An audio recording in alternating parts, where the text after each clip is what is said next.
Um, so the recording has begun. We're on stage. Okay. So what? Oh, this is uh, the fourth and the final. I like to call it the capstone session. And I want to first of all thank all of you that have not only participated but gone back and read the text and um, offered your observations, your suggestions, and critique or whatever in the session. You've really enriched the session a lot, and I know it's hard to stay on track every week to have that and to go back and read. And I was just saying how a week goes by so quickly. We all get busy, but so I want to thank you all for being there, for holding it out, and staying the course with me. So this is the last session, and what I sent you all by way of a little homework was to read chapter 3, which is right here up on the slide. Can everybody see the slide on the screen? Yes. Okay, great. Yes. Yep. Okay, wonderful. So it's active inquiry and listening as status equilibrating process. Now, I had also mentioned in my email that I have earmarked 2 hours for this session. Not that I'm expecting everybody stay here for 2 hours, but the reason I did that was I thought that the first hour 15 minutes, we'll go over the chapter 3 and the case illustration and really go dig deep into some of those issues. And also, the remainder of the time, we could sort of like recap, tie together some loose ends from the course of the first 3 webinars and see how we can make some sense of that. And also, what I would hope is, as you all are doing, to offer any case scenarios, any real life situations that may have come up in your own work. I think that enriches the dialogue more than anything else. I've had a lot of people who have read the recordings. Believe it or not, this was an open folder, and I sent it out to a lot of other folks in the community. I've had a lot of great feedback. They said they really enjoyed, and they were not part of the webinar, by the way, but they were reading and listening to the recording. They said they really have enjoyed the case situations, and your personal, narratives about how process consultation is unfolded within your own organizations. So thank you so much for that. Um, so let's just get started on this. And I thought that might be interesting, uh, that we've been talking about the status equilibrating expression. Well, it might be interesting to sort of like brainstorm a little about what is this status equilibrating or status equilibration that Shine talks about. So I'm just going to open it out. And the mics are open today. Fortunately, we're not getting any background noises and such. So it's a fairly quiet setting. So I'm not going to mute everyone unless, we start getting some disturbance. So anybody just go. Hey, Neil, this reminds me a lot of what they talk about in coaching training with the ICF style coaching, is that, you come in as peers in a equal partnership to develop whatever the goals are of the client, but it's not viewed as an expert status necessarily, but more of a partnership, is what this reminds me of. Okay. So you're saying that this, in terms of the sort of like a partnership on an equal footing, if you will, right? Right. Right. So when he talks about the equilibrating, as I'm delving deeper into Shine's text, he has a very specific connotation when he talks about this equilibrating.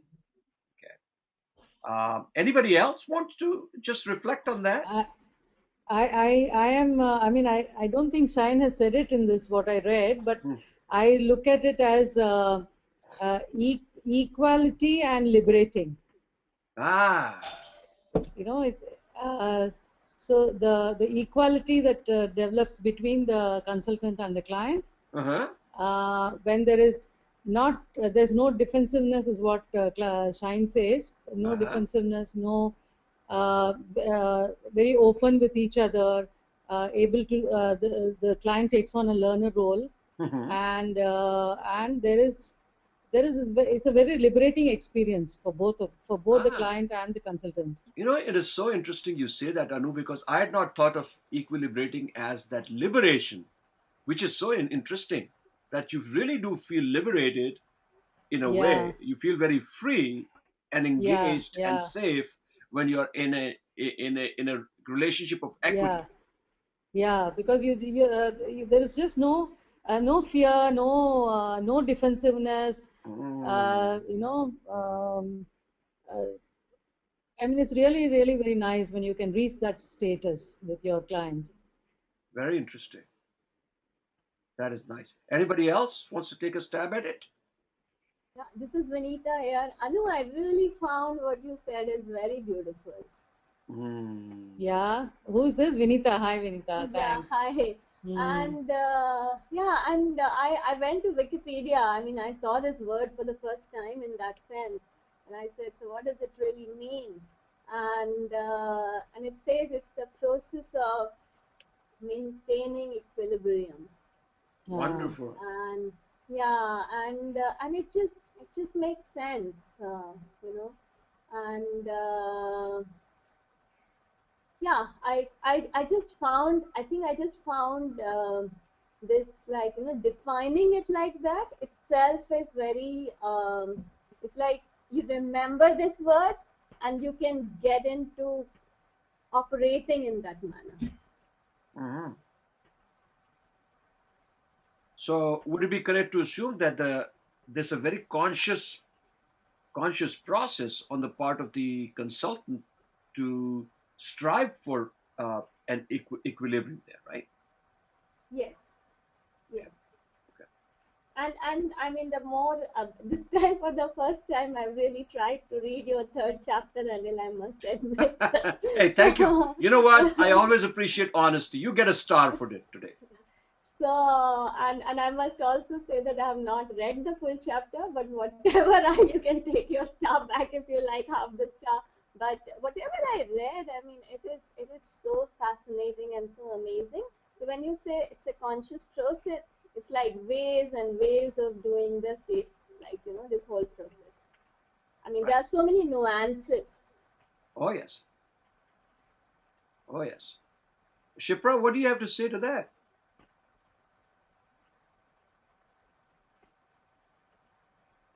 Shipra, are My you there? experience is, Yeah. yeah, Hmm. I'm there.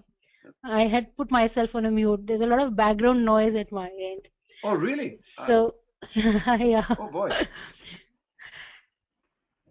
So, so my experience, I'll share with you my experience. Okay, before you It do that, got, let me ask a question.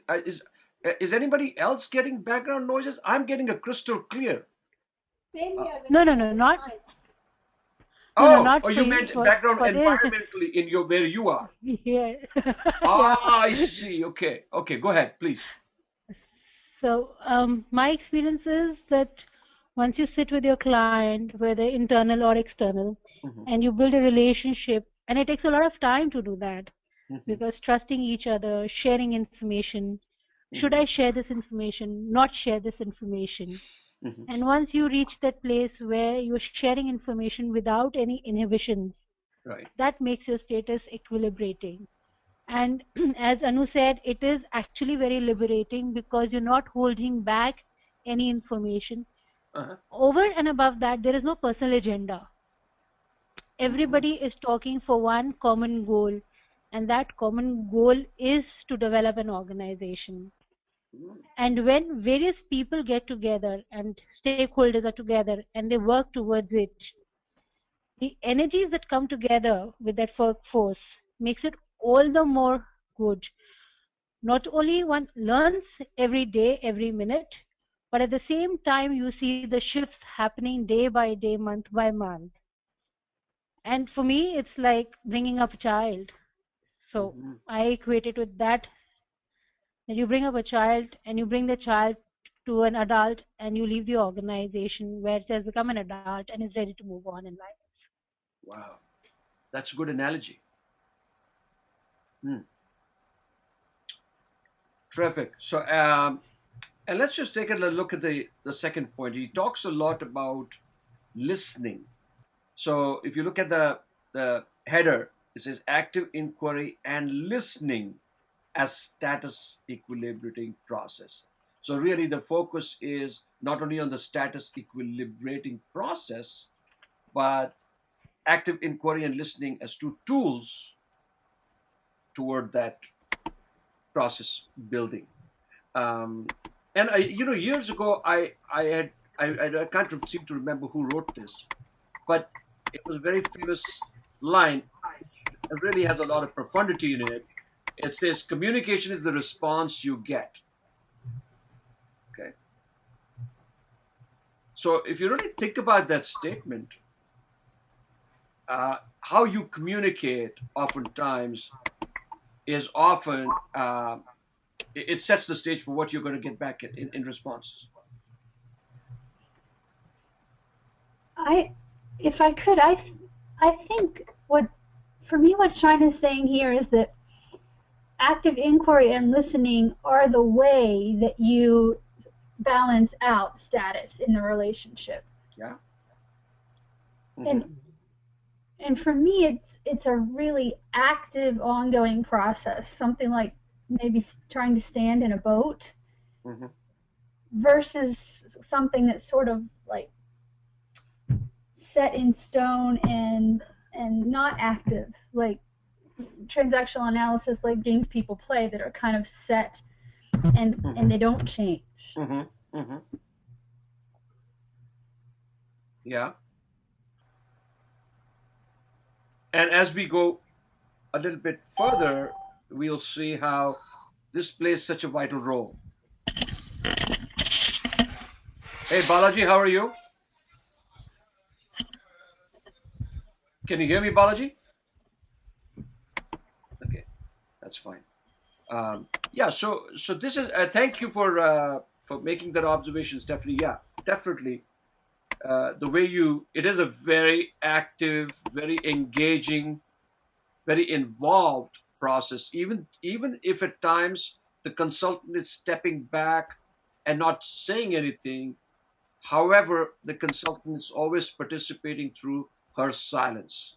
Okay, so there is an active engagement right there happening.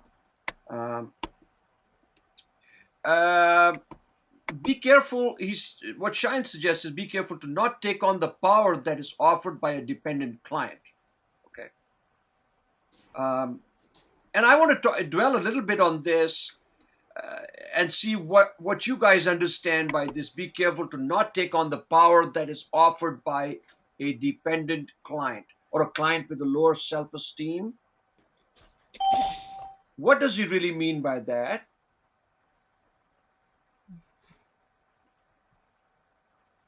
I understand it. He's ready to park his monkey on your shoulder, and then you take. So I think the client is ready to park his monkey on my shoulder, and wants you to resolve it for him. Is it Shipra? Yes. So he wants to park the monkey on your shoulder. Haven't we all seen that situation? Very interesting dynamic. It happens to us all the time. Yep. Anil, just to build on that concept, a lot of times I'll hear the client will give you this look and say, well, you're the high-paid consultant. You need to tell me what to do. Mm-hmm. In other words, they think that they're hiring you as an expert or as someone who has the answers for them. Right. And I can. Sorry. Go ahead, Anu. I can share an experience that happened recently with me. And a client who's the director of this organization, with whom I am doing an OD assignment. After almost about 8 to 9 months of working with him, one day he comes up and tells me, shares with me the problems he's having with his board, with the board of directors. And he is one of the this director. He is one of the founding members, founding trustees of this organization. but he's feeling so how to put it, so powerless, really, because he's not getting the support of the rest of the board. And the way he shared with me, and the way he said, oh, can you, not in so many words, but almost saying that, can you do something about it? And for a few minutes, I actually fell in the trap, because of the type of organization it is. And that is one of the problems I have of working with social sector organizations, because one gets so passionately involved with the cause of the organization also, apart from the fact that you are an ODE consultant, but you get involved in the cause also. And given the cause that this organization is working for, I almost fell in the trap of saying, okay, no, this should not be, let me talk to the board members and things like that. And I tried to, almost went into trying to find out who these board members are, because having been in the sector for so long, one generally knows people in India, or one knows whom, as but then luckily for me, I withstood that whole the temptation of doing that, and waited and said, no, look, you need to talk to your board, you need to find out what's happening, and you let me know. And for 3 months there was total silence on his part. There was nothing coming from there, and I was also just holding on until finally my turn to go there to his organization come, because I visit them every 3 months or something like that. And then finally he said that he has spoken to his board, and he's organized a meeting with the board for me and with him, and we are going to have a meeting with the board. I said, but why do you want me to meet with the board? He said, no, for discussing about the action plan that we had done last time. I said, okay, then it makes sense. So yeah, so it's so easy to get trapped and to get into that kind of what you call as monkey on your shoulder. The monkey on your back. So let me ask you a question. So isn't it so true though that in real life, and I'm not saying this, what Shine is making it all up and making it all so hypothetical and also out there. I'm sure Shine has been in those roles, and Shine has also gone through the challenges of being in that.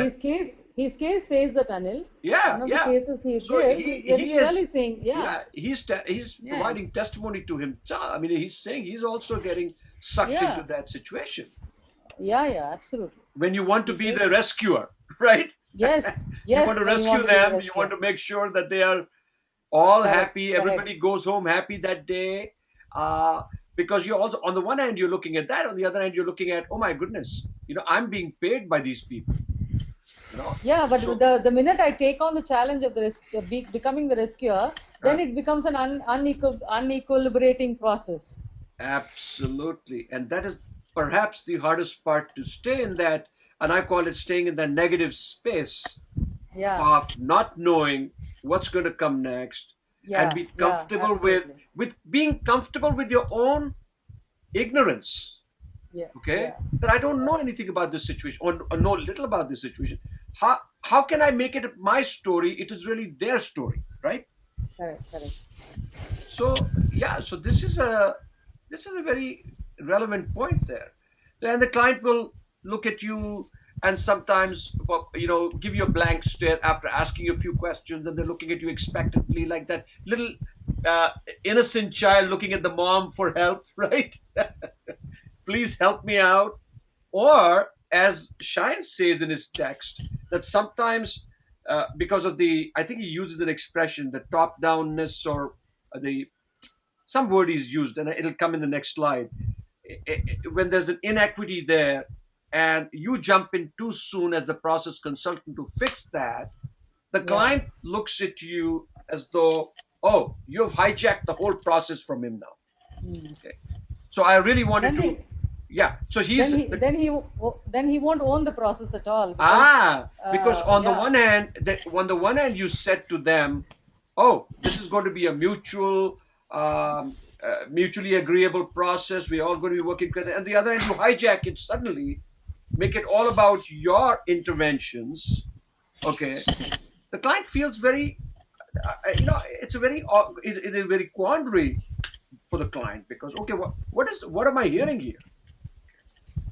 So one has to be very careful, be aware of the inequity and engage in order to reduce it. I really like this part where Cheyenne says we have to be very consciously working towards building a client's self-esteem.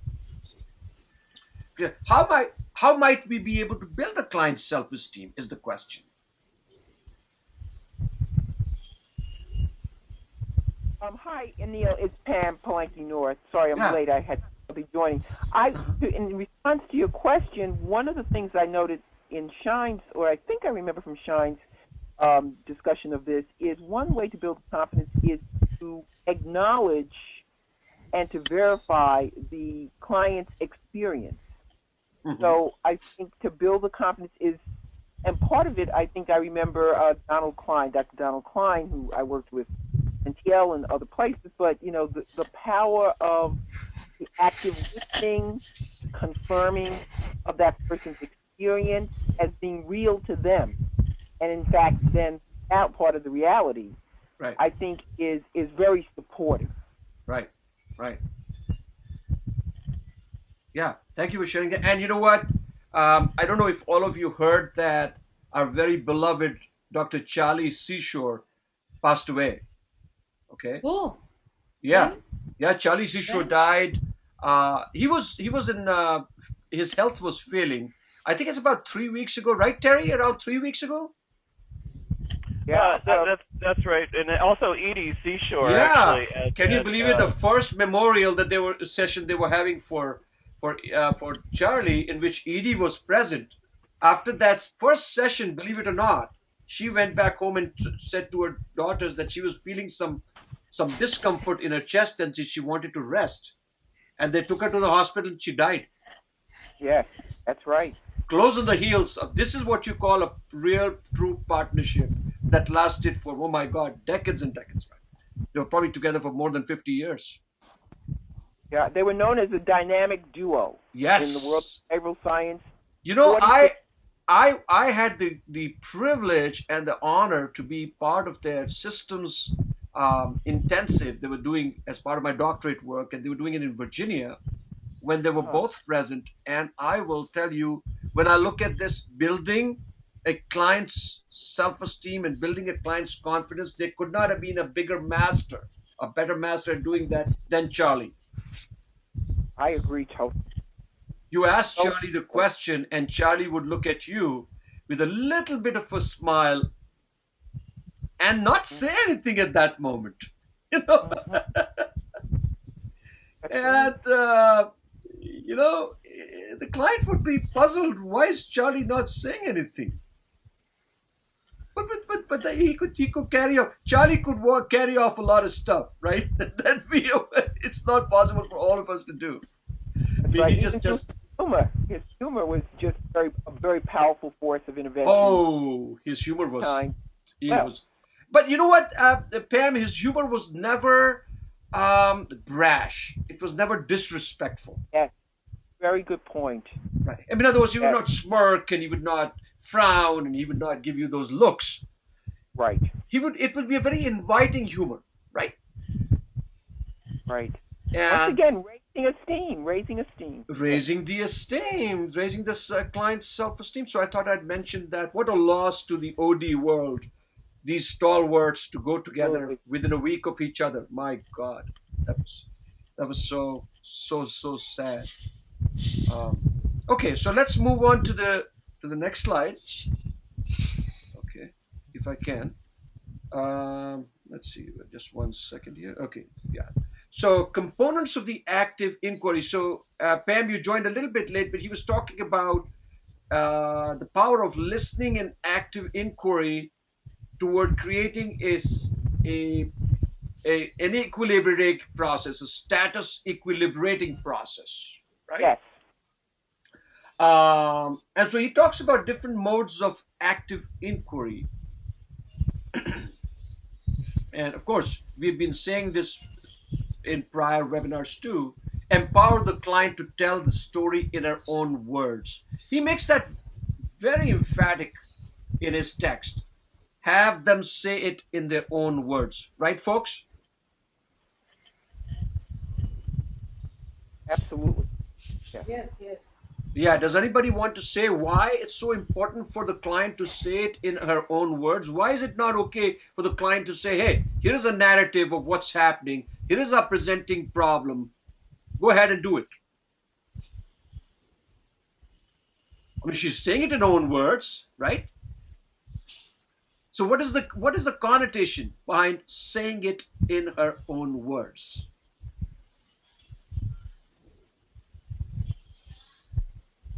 I understand it as so that one can understand uh, uh, the the perception, the experience that the client has about the story, Right.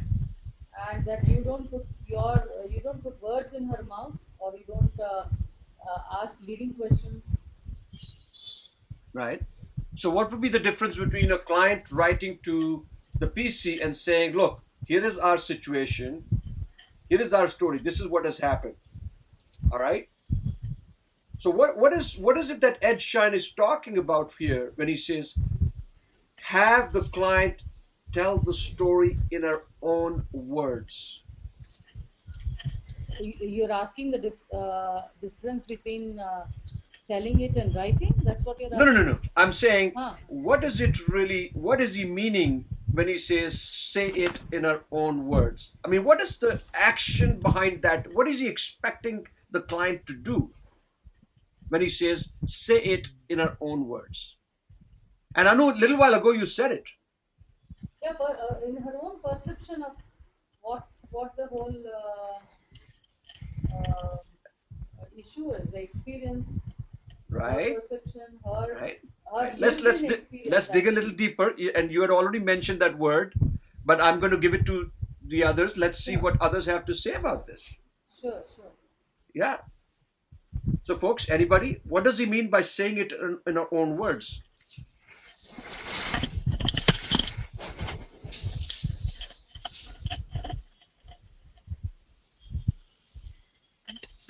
Yeah, Anil, Balaji here. Yeah, go ahead, Balaji.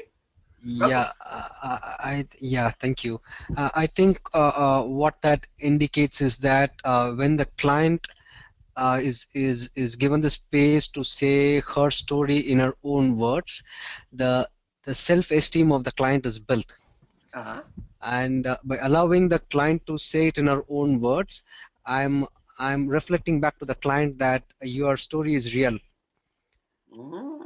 Yeah, and I'm holding back my version of that story because my version of the story is a judgment.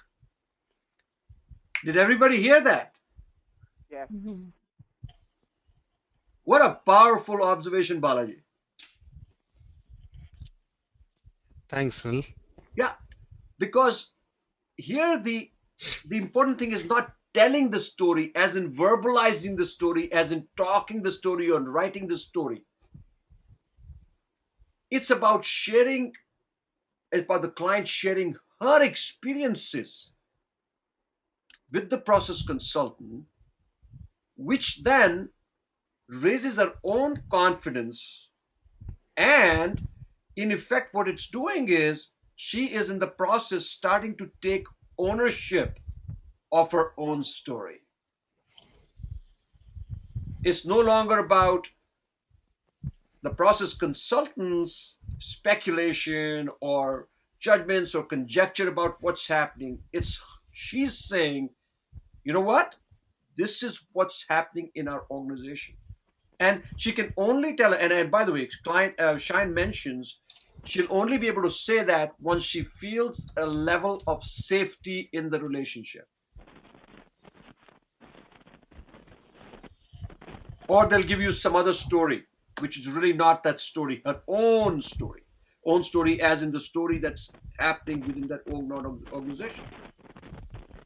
So, very well said. Anybody else wants to add to that?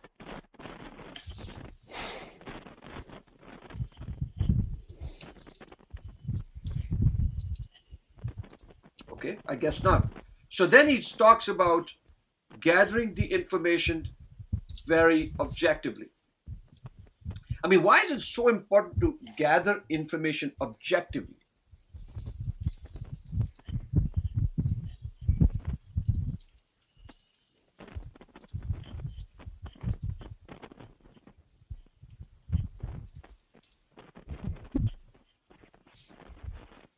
Why is it so important to gather information objectively? They could just give the information. Well, most people are not objective. Anil, I would say that there's always a lot of subjectivity.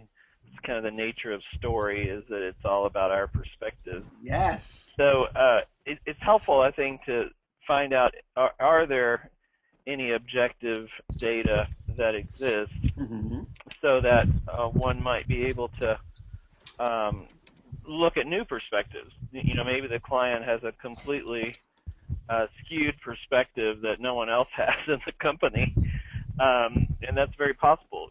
Especially in coaching, people get crazy ideas sometimes. So it helps you maybe have information that would enable them to see other views, and broaden their options and get out of ruts. Interesting.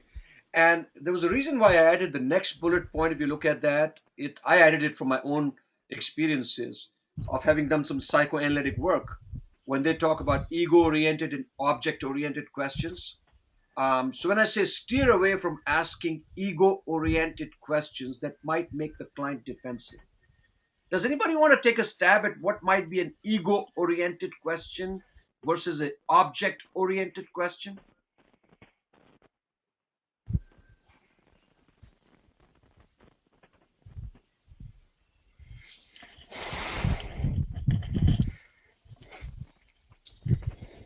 Well, I can think of only one example. Uh-huh. When you ask the client, are you proud of the work that you've done? Uh-huh. And you're boosting his ego, and he would normally say, Yeah. yeah, that's all I could think of. Okay. Anybody else? Just nobody. This is not trying to be technical here, but just Probably, Anil, if I can try. Go ahead. Yeah, I would rather ask the client that what were the compelling circumstances under which this action happened, rather than ask the person, why did you do it then? Aha. Okay.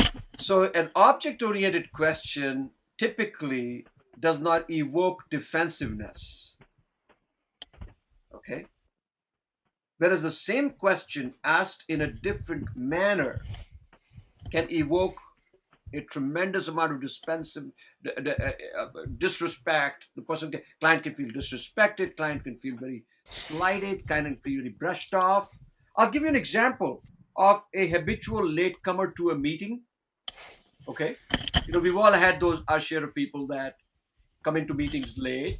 Okay, and the person who's running the meeting might say to the person, hey, is there some reason why you're not able to make the meeting on time, right?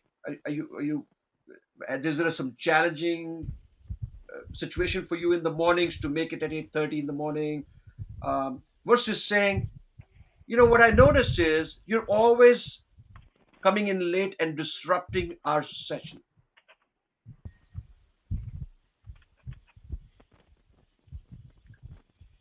So in the first case, you're trying to be as objective as possible. You're addressing that situation. And you may not even address that situation in front of the entire group, although there are two schools of thought on that. You may address it in one of the breaks and ask the person one-on-one, which does not make the person defensive. It's kind of like alleviates the person's anxiety. Hey, I noticed that you come in late to these meetings.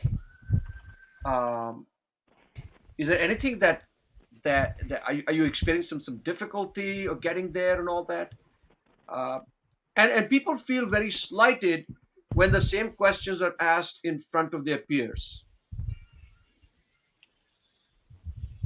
So one has to be very consciously aware or consciously cognizant that you do not ask a question that's going to evoke a tremendous amount of defensiveness and stir up the person's ego.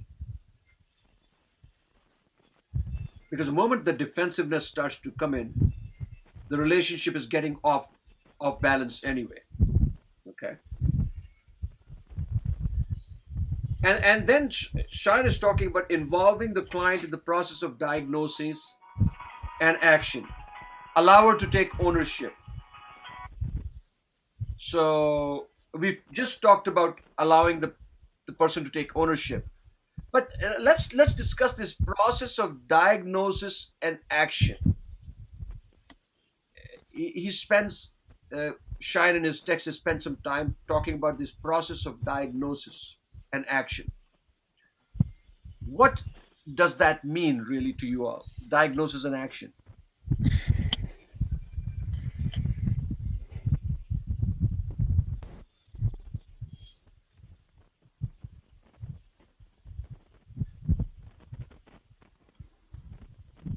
What I mean, if we're allowing the client to tell her own story, how is the PC getting involved in the process of, or co-evolved in the process of diagnosis?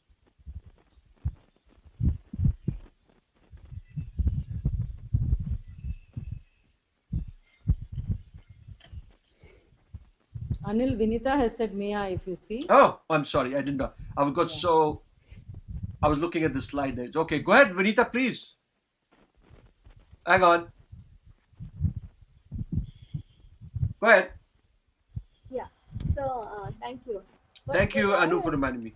What I understood from involving the client in the process of diagnosis was like all the stuff which we have talked about, having the pure inquiry, like letting the client tell a story, gather information objectively, which starts diffusing the defense mechanism.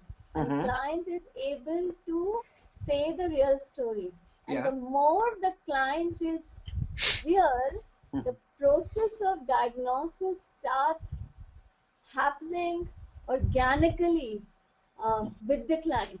So it's a consultative diagnosis with the client rather than the consultant making a diagnosis. So the very fact that client is able to share, every single thing without, with full safety and having no fear and, no judgment, that kind of the diagnosis emanates from there. That's what I understood. Yeah. Definitely. Anybody else? Thank you, Vanita, for sharing that. And I apologize, I had not looked at the chat box. All right. Yeah. Okay.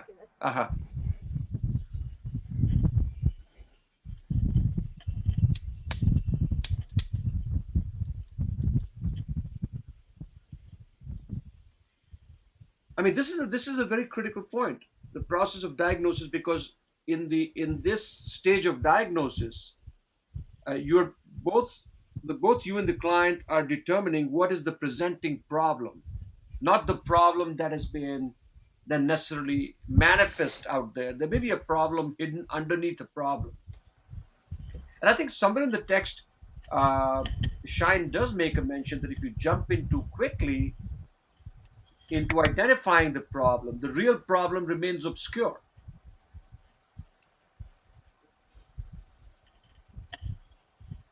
I mean, we're all such experts that we know what's going on and we jump at that and say, hey, here's what's happening, let's go fix it, right? And that's what he's saying, to guard against that process.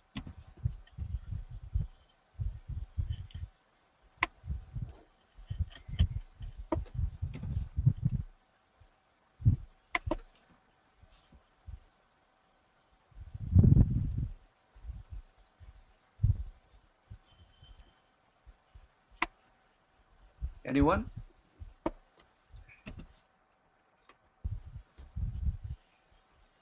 Balaji, you had written something in the chat box. Would you want to just elaborate on that?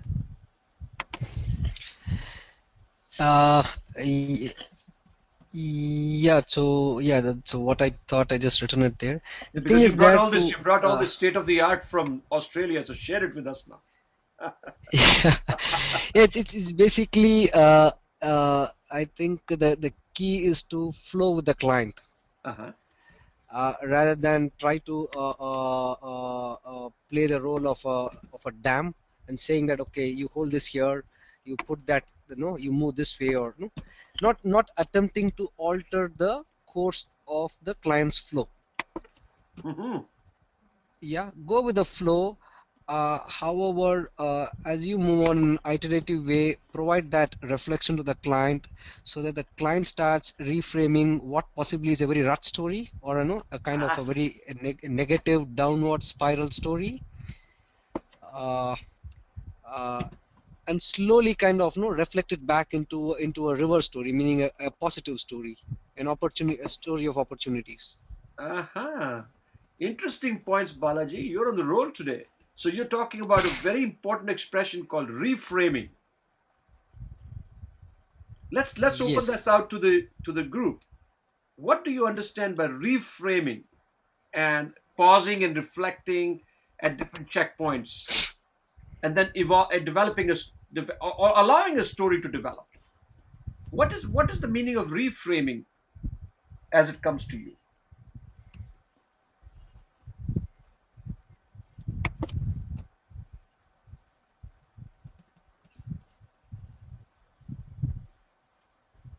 Everyone is unmuted, so you can just go ahead and share it.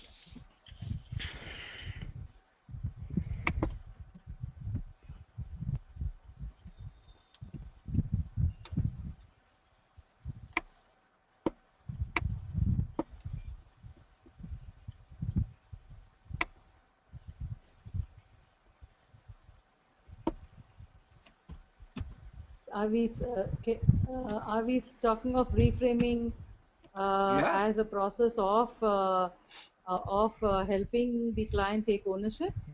Yes. Well, no. No. That's a good question, Anu. We're talking about reframing in developing this diagnostic, understanding what is the presenting problem. So the client is telling her story. The PC consultant is engaged with the client, and yet at checkpoints, the process consultant is making observations and helping the client to reframe.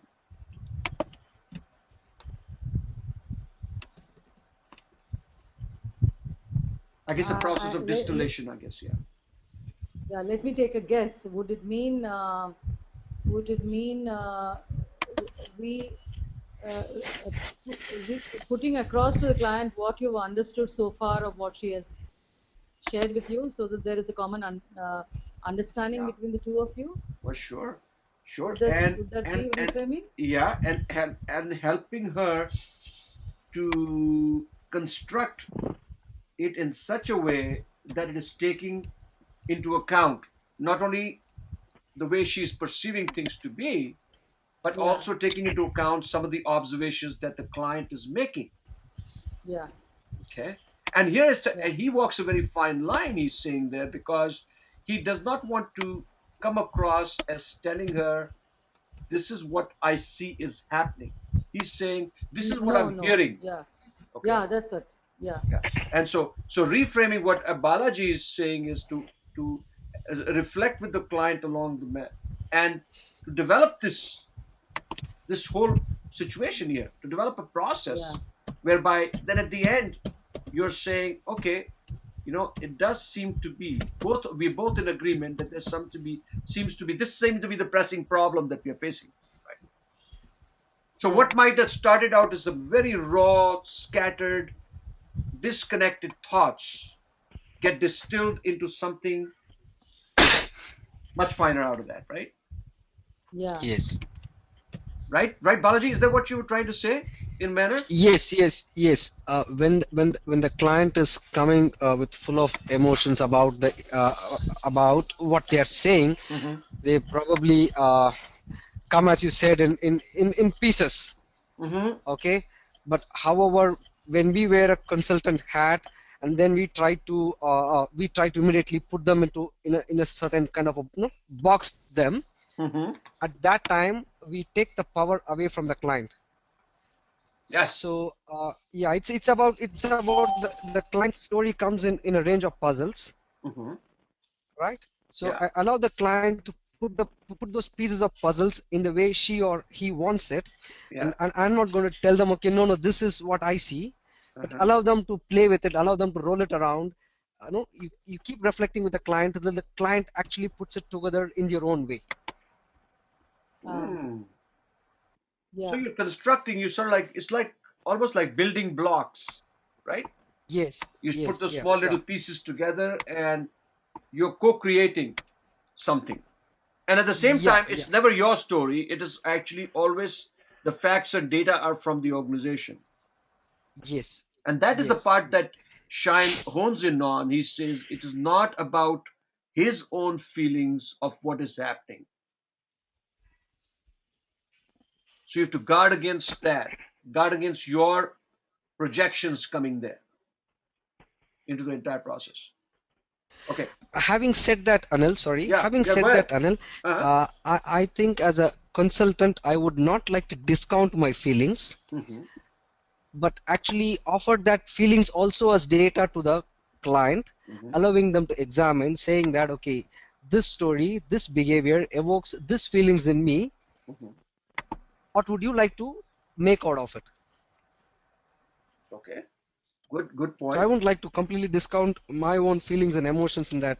I need to put myself up there and make that also available to the client. Yeah, but you know what? And that's a good point. I definitely, and there's no way in the world that any client can say, oh, I'm going to be totally separate as a detached observer. Because the moment you are a detached observer, you are not a process consultant. A process consultant is a very clinical relationship. Clinical not meant psychotherapeutically. Clinically meaning you're engaging with the process in order to help change engaging with the system, in order to help change the system.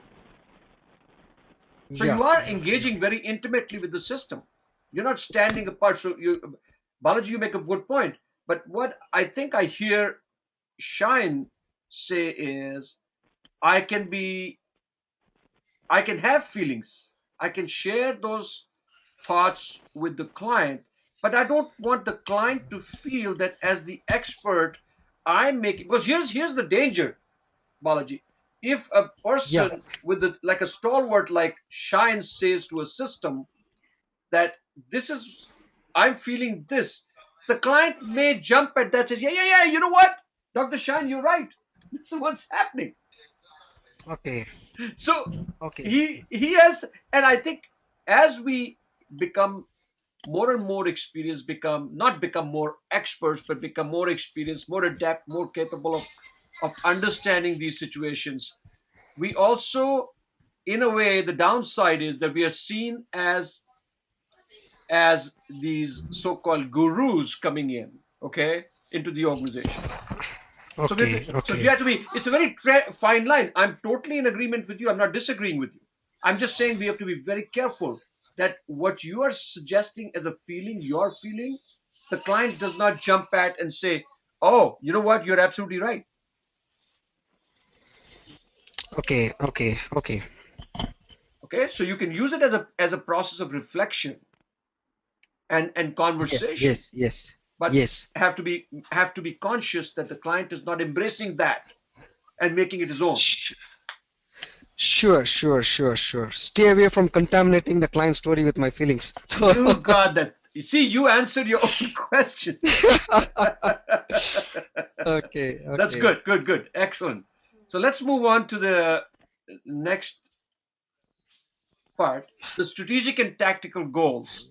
So Shine is talking in his text of two types of goals: a strategic goal and a tactical goal. We all understand the meaning of strategy. Strategy is very high level. Tactical happens on a day-to-day basis. Kind of, it's like a leader and a manager. A leader is thinking very globally, thinking system-wide. A manager maybe tactically working day to day, minute to minute, pressures, deadlines, targets to meet.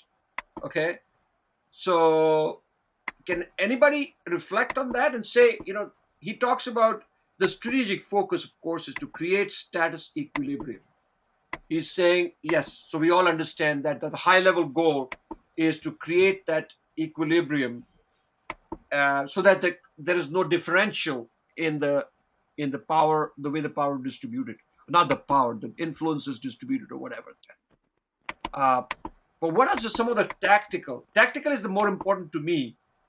And I've just put one bullet point there. I want you to elaborate on what might be some of the tactical techniques that can help with this entire process.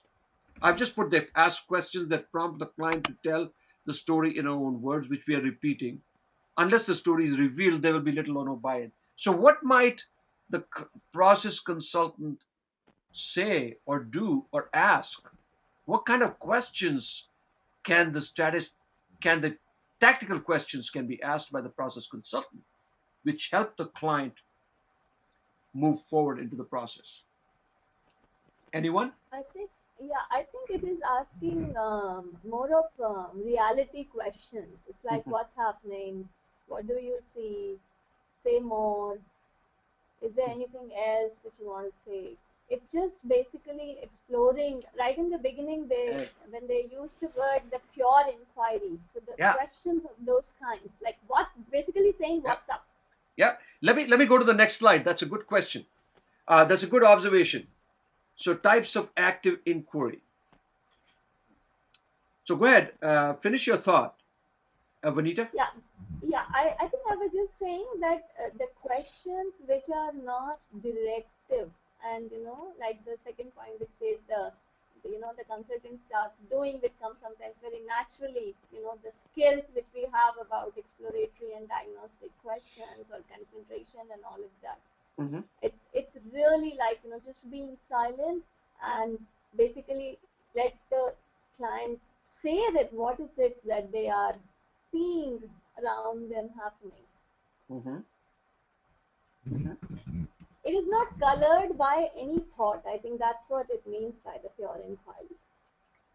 Any thought of client, any thought of consultant. So to the group, are you comfortable with the client totally controlling the process and the content of this intervention?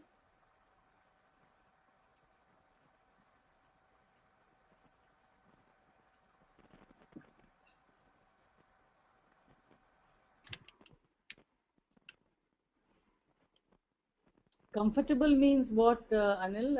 I'm saying, so you're walking in, and the client is totally taking. The client seems to know. You've all seen those clients. Oh, we know what needs to get done.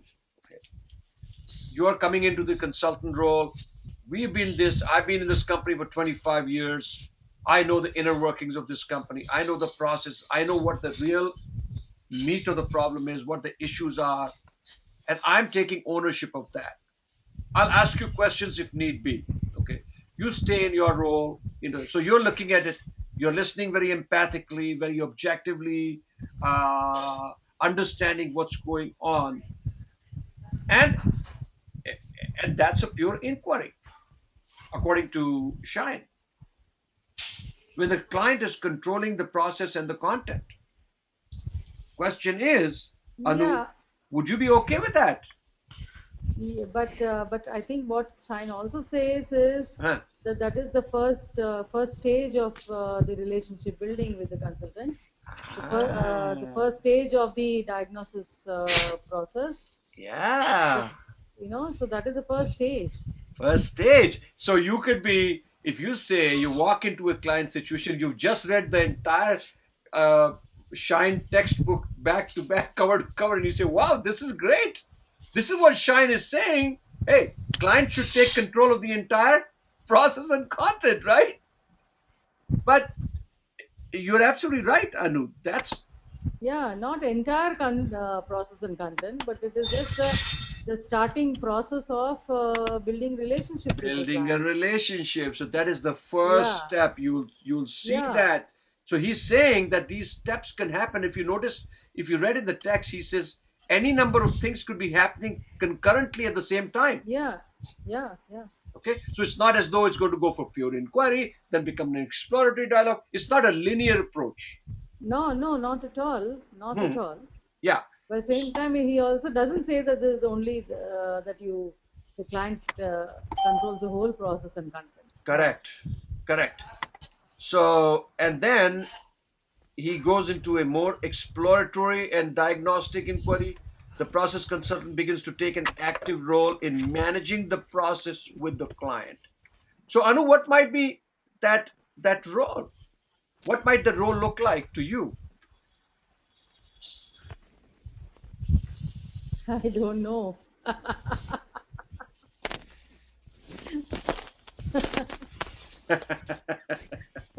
It is what all that I can say is that it doesn't appear to me how to put it as comfortable as all that. I mean, I'm sure as consultants we go through a lot of difficulty to keep one's mouth shut and just listen. Yeah, you're absolutely right. And Alan is just joined about an hour late, so he has to be penalized for it. So we'll put Alan on the mic. Go ahead, Alan. Thanks a lot. Go ahead, Alan. I barely had enough time to hear any comments. Why don't you come back to me in about a few minutes? Okay, I was just rattling you a little bit. Okay. Well, consider me thoroughly rattled and listening. No, thank you. Thank you for sharing. Alan, just a little time back, Anil was talking about latecomers and how to handle them. So he's just trying it out on you. So Alan, let me ask you. So Alan, let me ask you a question. Alan, is there anything that prevents you, Alan, from arriving to these meetings on time? Well, that would be a paying client that called. And I dare say he would have difficulty with. No, I'm not being facetious. We were really talking about this, the difference, Alan, between asking an object-oriented question and an ego-oriented question. You know, an object-oriented question might be something that does not evoke a lot of defensiveness in the person. Or create some discomfort.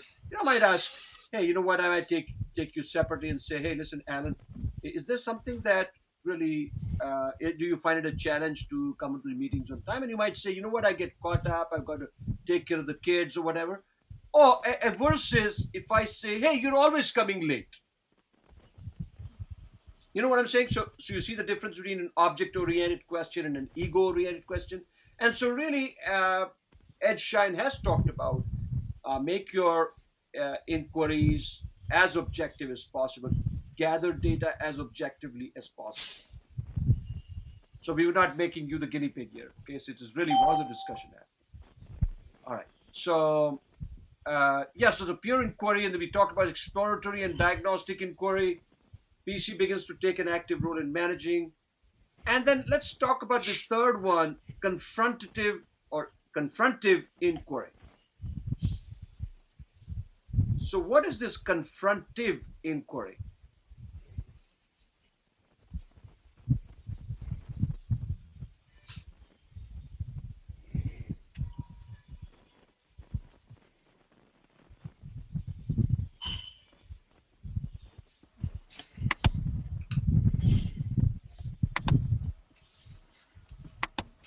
Does it mean that the PC is getting combative, confrontational, a pain in the neck? What does it mean? Hi, Anil. This is Pamela. Yeah, Pamela. One thought I had about this for comparison is being very directive. And I think it also could also have a link to the notion of, to some degree, moving into the consultant's ego state, interventions from the consultant's ego state. Mm-hmm. So interventions that in some ways are prompted by some of those feelings, some of those actions on the part of the consultant. I'm not really clear on what stage. Is this stage appropriate for the where the client and the consultant are in terms of, you know, sort of the quality of their relationship, and the notion of the safety factor. So when is this likely to happen? When is more likely to happen? So, in your understanding, Pam, what might be, if you could give us a case scenario, just a hypothetical case scenario, or what might be a situation where you might get confrontive with a client? Well, you know, one hypothetical, and you know, maybe not so hypothetical, but something that I've experienced in some of my client work is that, and I think this goes back to it almost after a long-term relationship, and so working with clients sometimes, things could, you know, there could be some regression in the relationship to some degree, even though, so chronologically you may have had a long relationship, but somehow there's something happening in that system, and there's something that is anxiety producing for the client, to use the term that Shine and you had on the slides, that in some ways regresses the relationship. And so there is, where there had been this equilibrium, there had been this maturity in the relationship, it's now the client presents themselves as being pretty dependent. And so that might, you know, create an opportunity for this, you know, this confrontative inquiry, trying to visit that client's world, trying to gain more perspective on what is going on for them and what might be blocking them from being able to share that, thereby creating more of a partnership or equilibrium relationship. So that's just some thought. Okay, so let me ask you a question. Would a expression such as tough love come to mind? Yes, you know what? That does come to mind. It could be experienced by both the consultant, by me and a client and a consultant, as looking like tough love. In the true sense, meaning that there is caring, there is empathy at play, but once again, the word that comes to mind, and experience, is one of being very directive. Yes.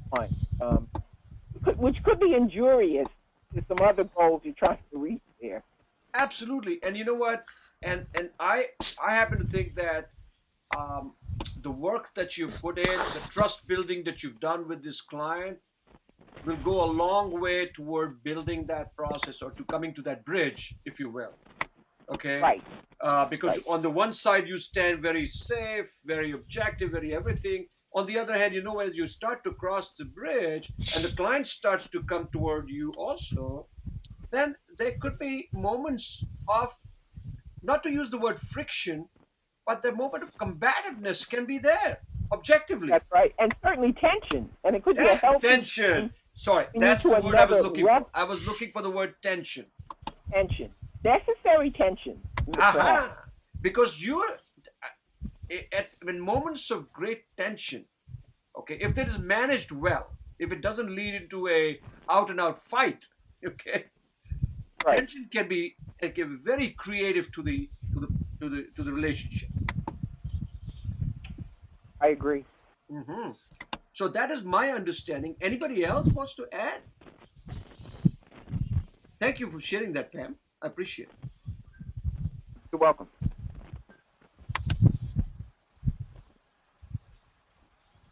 So what might be other ways of confronting the client?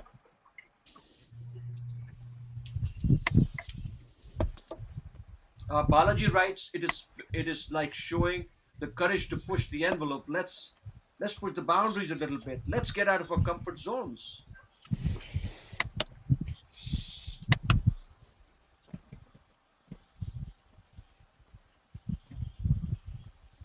Sorry to put it crudely, but telling the client, let's get off the tush, man. Let's make some things happen now. Enough of this this exploration and diagnostic work and all that. Now let's get actionable here, right? Yeah.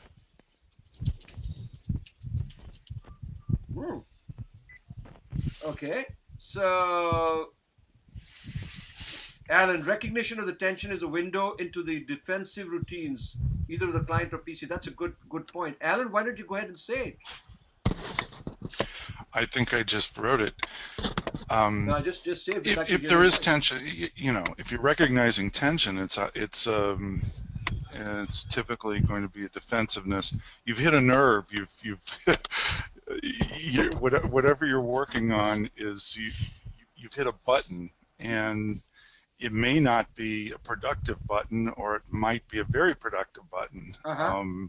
But it bears exploring, and it requires empathy. Expressing, an empathy of like, oh, there's some emotional issue around this.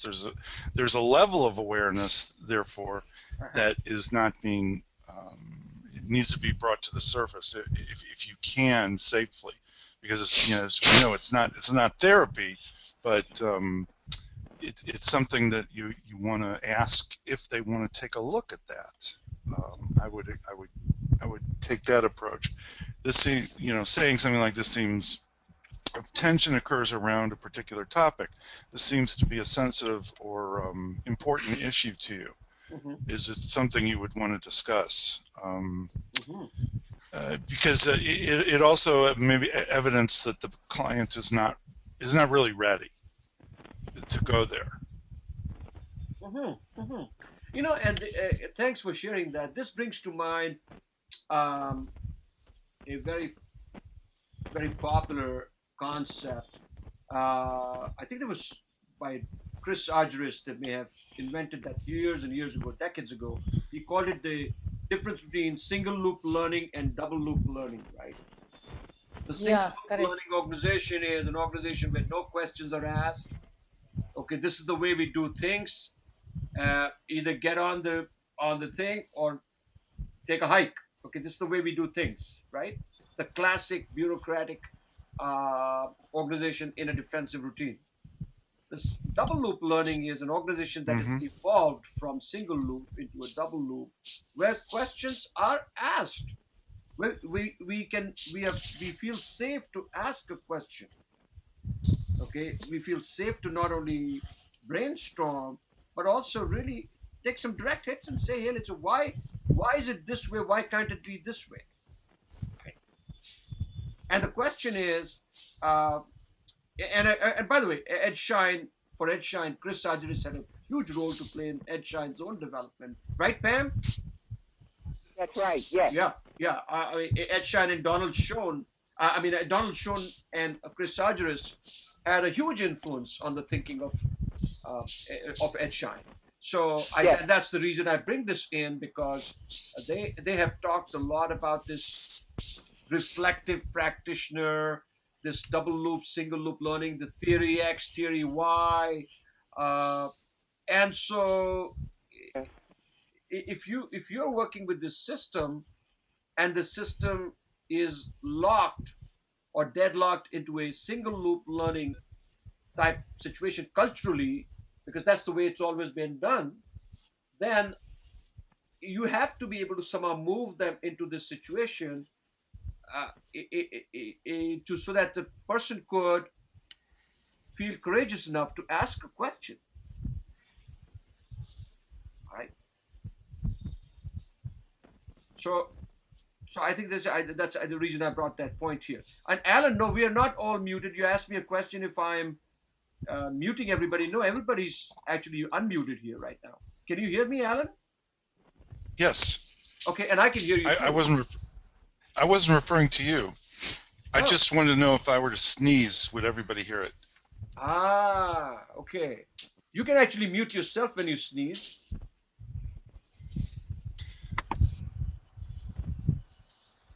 All right, so and let's talk about this one other aspect that he talks, an expression called constructive opportunism, of how the PC sees certain opportunities to move from one mode into the other mode and then go back into another mode. So a client may be in a pure inquiry mode. How what are the opportunities that may present when the PC might say, okay, let's get this client into a more exploratory and diagnostic inquiry mode, or do I need to confront this client on this issue? So it of course takes a lot of skills to be able to go back and forth between those modes. And the expression he has used is constructive opportunism. So not to become opportunistic in a negative way, but to look for opportunities for interventions, for those checkpoints to happen, and some breakthroughs to occur in the relationship. So can anybody give me an example of what might be an opportunity when you're let's say, just hypothetically, a client is in the pure inquiry mode, right? The client is controlling the process. Oh, we know what's going on. Thank you for being here. You've been hired to help us out.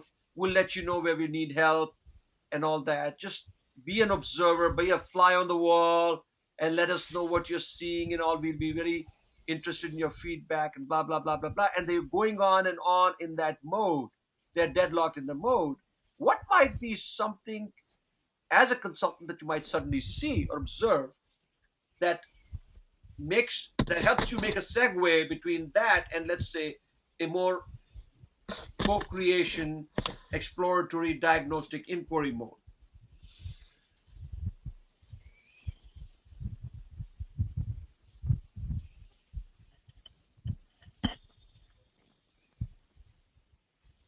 Anyone?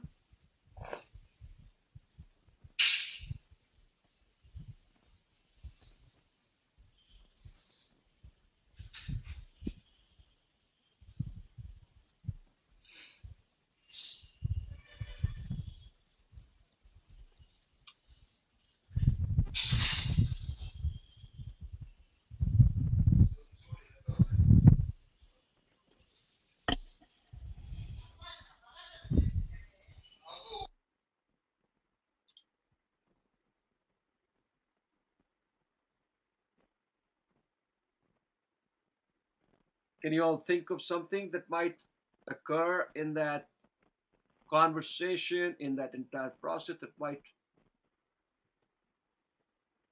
encourage you to take them to the other level?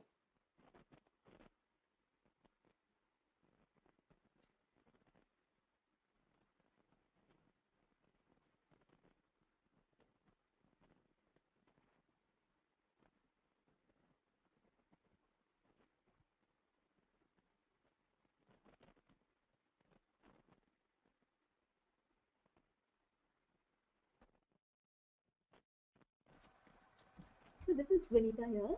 Yeah, go ahead. And I was thinking that when one is listening to the client deeply on pure inquiry, at pure inquiry level, and when the client is sharing a whole lot of data and information, most of the time, as I say, the answer lies in some of the things which client is sharing. And sometimes it's just that noticing, sometimes an issue could be like, sometimes something could be repeated, sometimes there is, something in the body language, sometimes some specific usage of words. So how deep one is listening and noticing, and just an appropriate inquiry at that point of time could change the flow, and client would start sharing things like more and more, and the real story kind of starts coming. So yeah, it's basically, I think the whole thing is in listening deep and noticing what's happening with the client. But that's one part. How would you make that segue? And by the way, and Shine has mentioned that in his text. It's just one word he used, one very, very powerful word. So. No, that's one. Then, okay. Okay, we all, I saw it. You all saw it probably. He mentioned it a couple of times in his text towards the latter part of that chapter. The important thing that he asks is a very powerful question. If asked at the right moment and with sincerity and with the helping attitude in mind, is a question. And then, like I was saying, going back to Charlie, the kind of question that Charlie would ask, look you in the eye and say, why? Okay. Why?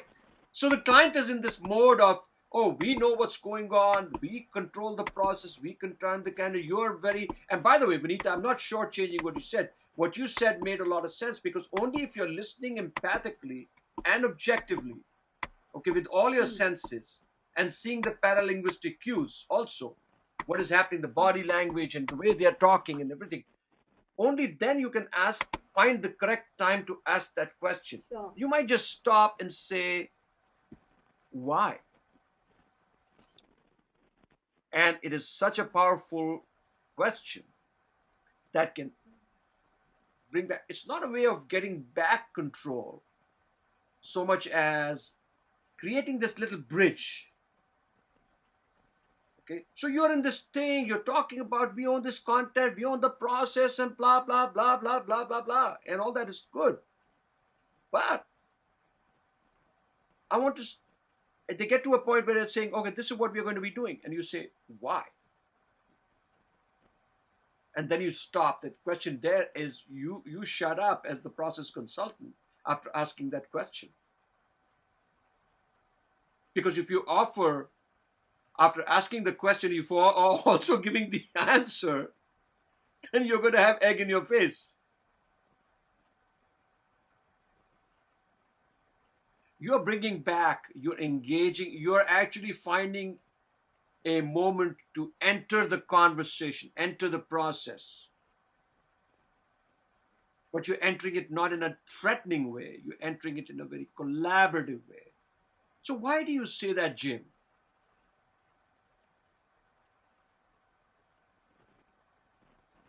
And Jim might say, well, what do you mean by why? And then it opens out a dialogue. And then you can start to say, hey, let's look at this together. Let's see what's going on here. And by then, the moment is ripe for them to come in and collaborate with you.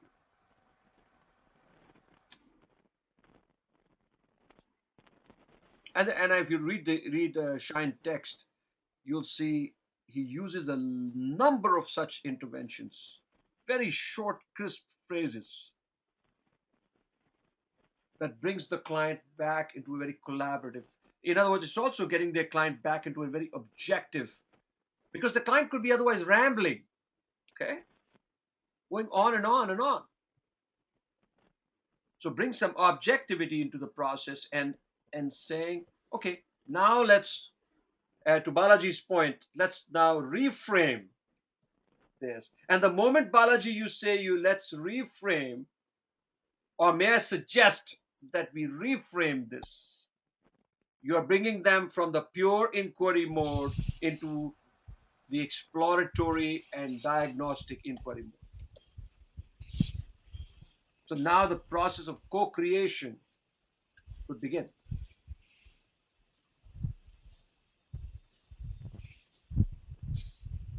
And he talks about, in his constructive opportunities, there's a whole paragraph he's given there, how many different moments you can have if only you're listening very carefully and observing the dynamic that is happening. Bless you.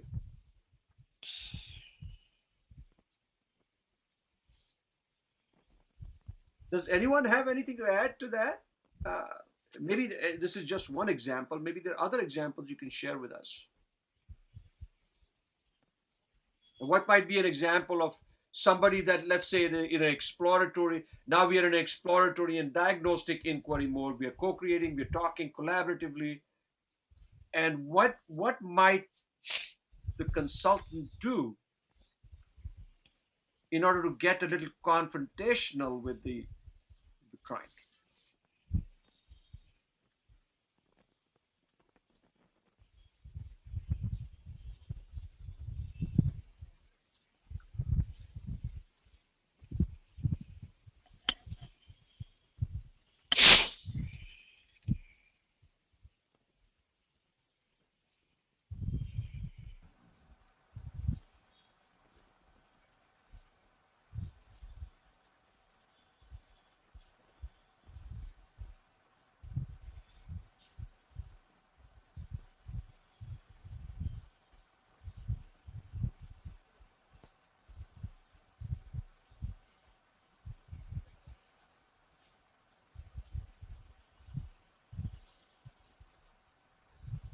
Okay, so Alan, yeah, why did you share that?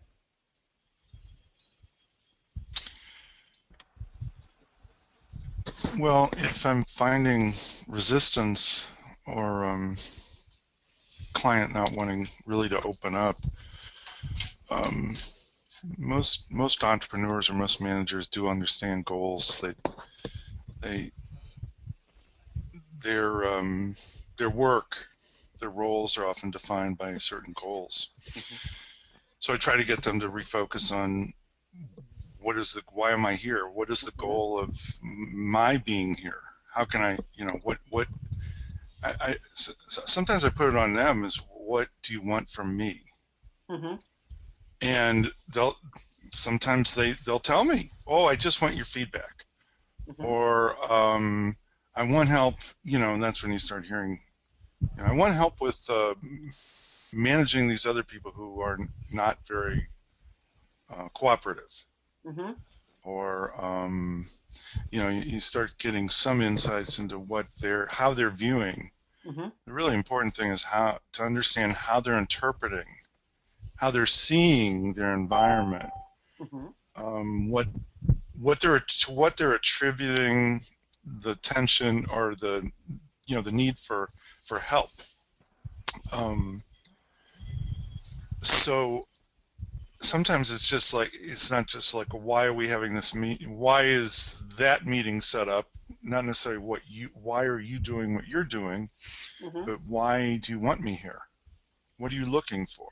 And sometimes that should really be part of the initial contracting. Mm-hmm. I like that. But it's a real window into what are their expectations? What are they open to doing or to hearing? You may not get a whole lot, but you'll get something. Mm-hmm. And by the way, I have to be honest to you. The moment you get confrontational, you are taking a risk there. Okay. Of course. No, it's not easy to just get confrontational. It's easier for me. Well, it's easier for you. Anything is possible, Alan. No, one of my challenges is I'll tend to get impatient. Right. It's just like, well, let's make sure we're not wasting each other's time. Right. So okay. So go ahead, and I'll share an anecdote with you. Yeah. It's a kind of, if you can keep it lighthearted. Right. Not as in that they've made a mistake or they're doing something wrong, right. But simply, how can we make this productive? Right. How, it's not just the why, but how, I think. Right. Once we get them asking and thinking about the why, mm-hmm. then we can move, hopefully move to the how. Right. But we have to see what they're doing, before we know how. Right. And that's what they need to share. Right. So let me share an anecdote. Let me share a situation where I was in a dyadic coaching situation. Okay. And this is like in the first meeting, we set the stage, we're going to be talking this, and we're going to go through a process. The second meeting we met, and prior to the meeting, she sent me an email And that email was like a dam, an emotional dam had opened up for her. Okay? Oh my goodness, the emotional outpouring, everything about her life, every sensitive detail. This is what I'm going through with my husband. This is what I'm going through with my kids. This is what is happening to me. This is who I am. These are the kind of books I read. I'm not asking these questions. Then this is the kind of books I read. This is the kind of songs I like. Entire email full of personal information about her. Kind of like blatant exposure, and saying how I tend to be an introvert, but how I love attention and how I this and how I that. And I am sitting there totally overwhelmed by all this. And I'm thinking, where is this coming from? Why this need for such transparent, naked sharing without my even asking this person to share with me? And I bring this up because sometimes what will happen is, especially if this engagement is with you, between you and the client as in not the entire company yet, but the stakeholder. Okay, maybe this, let's say the VP who's in charge of this whole process first is having this information, and the VP starts telling you everything about the company. This is who it is. This is how our CEO is. This is how I am. Our wives don't talk to each other. There's sibling rivalry, and people come to meetings late, and they're disruptors, and this. So they are bombarding you with all this data. Okay, so I'm just giving you this situation. So how would you get this person to get objective? They've shared he'll say, you asked me for this, I'm giving you entire the whole scoop on this. How do you bring focus back to to the client? Whether it doesn't matter if it's a dyadic situation or a situation such as this in which you're a process consultant to a client. What would you guys do? And first of all, what do you think might be the reason why a client engages in such open and absolutely raw sharing without you even asking them to? So much disclosure. Why might a client do that?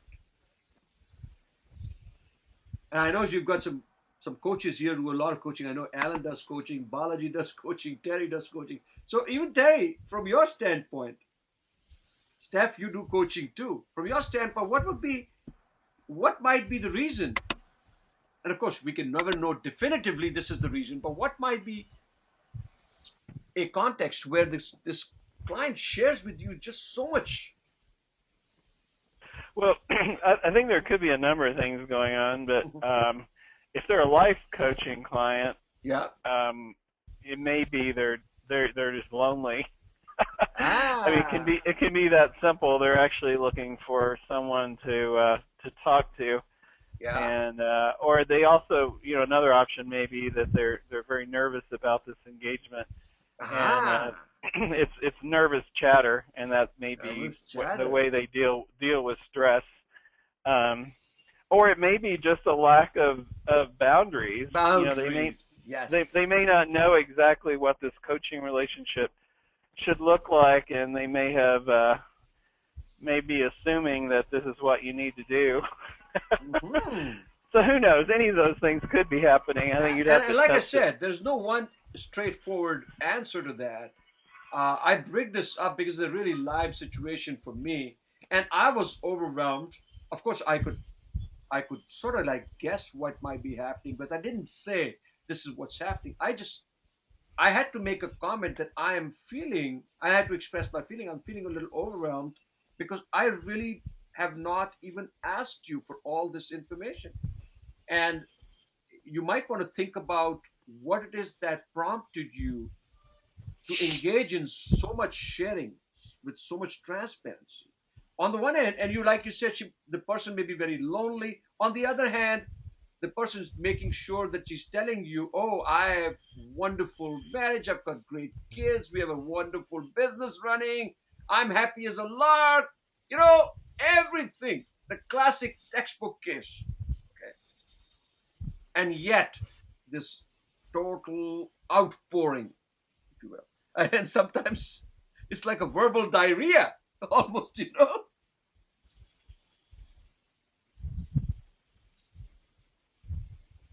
And sometimes this will happen in a coaching situation, in a consulting situation, where they tell you so much upfront. And a client, I mean, I'm sorry, a PC can really be caught off guard.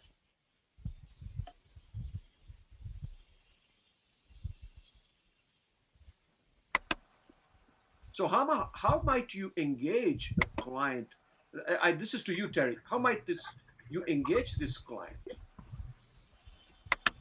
Very emotional, very in a touchy-feely type of situation. How might you be able to bring her back into the focus, into the boundaries?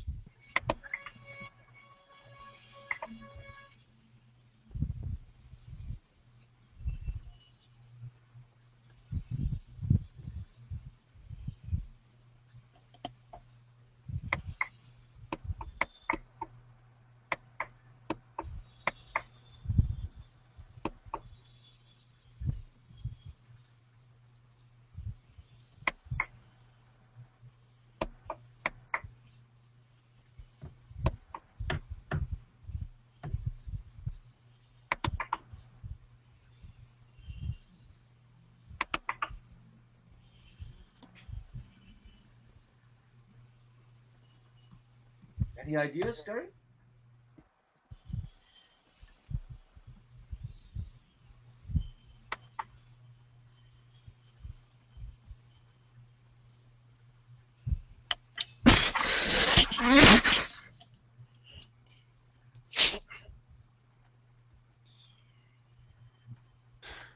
Because somebody's like,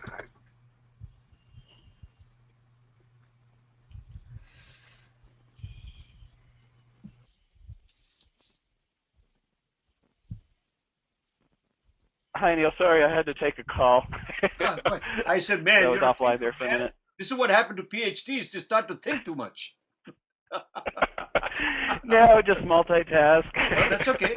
That's okay. So my question there was, my friend, so this outpouring of emotions. The floodgates have opened. She is telling you all of her life stories as if you're the next best friend. Okay. Everything about her lovers, about her family, marriage, kids, what kind of music she likes, everything in one go. It's like a verbal diarrhea. How would you bring a client back into the focus and to help her understand the boundaries? Right. Well, probably my first thing, it would somewhat depend on whether this was our first session or if we had been meeting I said for a while. the second session. This was the second. Oh, second. Okay. And prior to your session, she sends you this email in which she tells you everything. Okay, great. Well, probably what I would do is somewhat ignore most of it, since it's a relatively new relationship, and really focus in on what are her goals for coaching. And I would also have by now sent her my guidelines for the coaching relationship and ask her if she had read those. So that may have addressed a lot of this, offline. But if she continued to do it, right, and the behavior happened again, I would probably let her know that, hey, I want to be focused on this time being productive for you. So let's see if we can, redirect here at the moment on what your goals are and what your options are. Because hopefully by now, by sharing all of that, she may have felt close enough that the rapport is high enough to not do it again. So Terry, you bring up an excellent point, Terry, and I'm reminded of years past, almost a decade ago, when I was in psychoanalytic training for 2 years at the Philadelphia School of Psychoanalysis, just basically to get a hang of psychodynamics and all that, to become a clinical therapist per se. But one of the things that we were taught, that we learned, is whenever you see treatment, and they were referring to as treatment disruptive resistance, TDR, okay, which is the client not paying the fee on time, client not showing up, all right, not making eye contact when you're talking, some of those ground rules that you've already discussed with the client before, not being transparent about issues. The moment you see, especially if the fee and especially if the boundaries, about time boundaries, okay, the person is not arriving there on time, you always address TDR first. So I love this comment when you said, Terry, that you would sort of like ignore that, because in a manner of speaking, unwittingly maybe, she is disrupting this process. She's anxious about what might she be getting into. Okay. So she's throwing a dish rag at you, okay, to get you off balance, right? And you very carefully are bringing back the focus, and you're saying, and you're ignoring that. You're acknowledging some of that stuff, but you're ignoring that largely because you don't want to get into the weeds there with her, into that quagmire, right?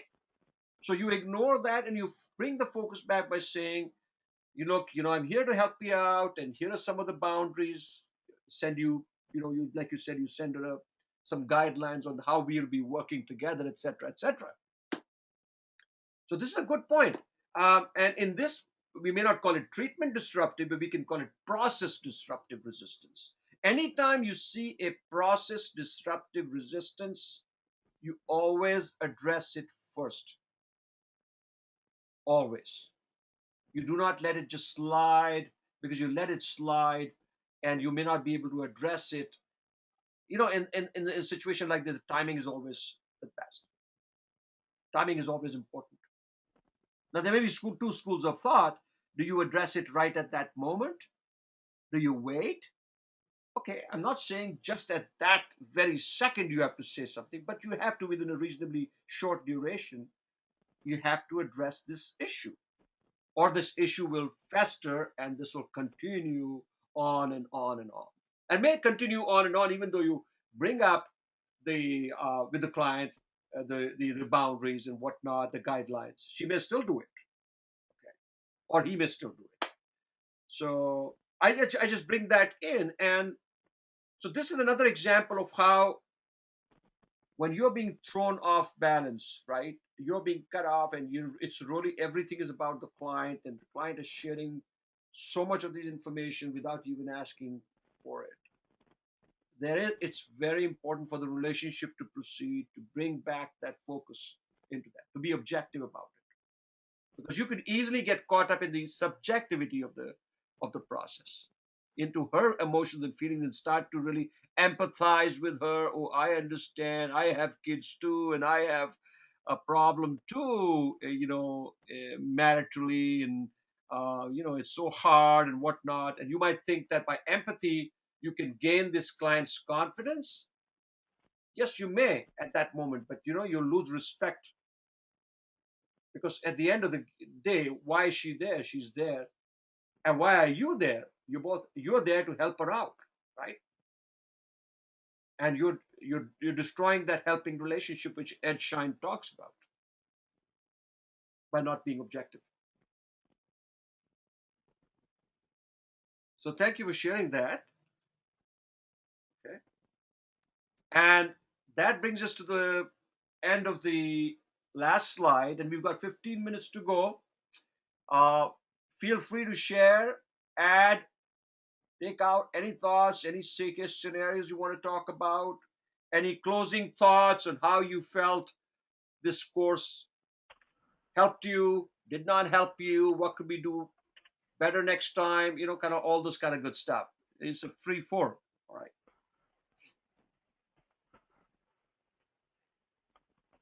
And Terry, you need to sign off and get ready for a client, so I understand that. If you have to go, you have to go, man. Thank you so much for being here and adding your valuable contributions to this. Yeah, thanks, Anil. It was a great class. Wonderful, appreciate your time. All right. You're a thinker, man. You take a phone call and we're thinking you're ruminating. We do what we have to do. I appreciate it, Terry. Always nice to have you on board, man. Thank you. We'll catch up again soon. All right, sir. Bye-bye. Bye-bye. Mm-hmm.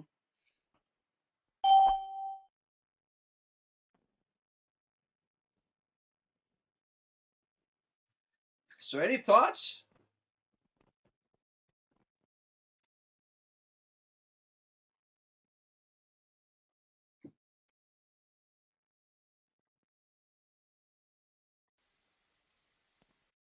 Anil, Vinita here. Yes. Yeah, so I think it's been a really, really wonderful process, and I appreciate your initiative, your desire to share information, and your enthusiasm to facilitate, there is not even for a moment one sees that, your enthusiasm falters anywhere. And I think all the topics which we have had in the webinars, um, it's like very deep sensitization, and I see myself reading them more. And the another aspect was, I think, the people who were there on these classes, Yes. they were also very, very articulate, and they really enriched the discussions. And so it's been a very educative, and you know, it's really kind of a stirring, thought stirring experience for me, and I'm very grateful to you and each one of them who were around. Oh, thank you very much. I appreciate that, Vinita. It's great to have you on board, not only in these webinars but also on board our consortium. So we'll get to work again on many things together. Um, and I appreciate your comments. That really, it helps us also refine and make this the next, getting more involved. Because in a 90-minute session, 90-minute sessions, there's only so much you can do. We're working within a time boundary.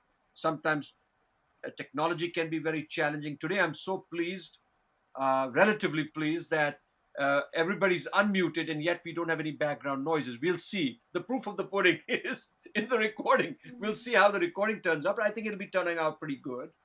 And what's nice is, guys, that a lot of folks were not even part of this webinar, that chose to be part of this webinar, actually reviewing the recordings and accessing the files and folders. So I'm glad that in our little way, we've been able to uh, move Ed Shine's work forward, because he wrote this back in the, I guess, if I'm not mistaken, mid to the late 60s, if I'm not mistaken. And so a lot of years have gone by, and this is just my way of sort of like reviving something which is so absolutely wonderful and so crucial to organizations. And we'll continue to develop it as we go along. We'll add more case studies. We'll add more this thing. This was the first time that we were doing the process consultation tools and techniques. But I have certainly come away feeling very enriched by your thoughts and your sharing. And sometimes it's hard to share at the spur of the moment and to think about what might be happening in your own situation and all that. But you guys have been just absolutely wonderful. Great. And Balaji says it's like good quality scotch. Highly distilled coarse content. Oh my goodness. Oh my God. That's great. Good analogy, man. It's too early for me to have a glass of scotch, right? Yeah. A good time for us out here. I know. Bedtime for you guys. And yeah, we'll bid farewell very soon. And unless anybody else wants to add anything, we can just wrap up.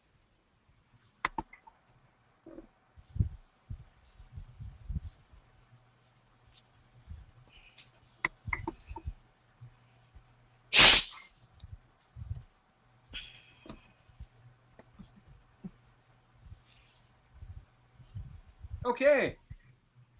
So thanks again, all of you. And I will be uploading this recording to the recordings folder. You can You can access it at your own leisure, and hopefully we'll meet again at another time for a different course in the next couple of months. So again, good night, or have a happy day, or good morning, wherever you are.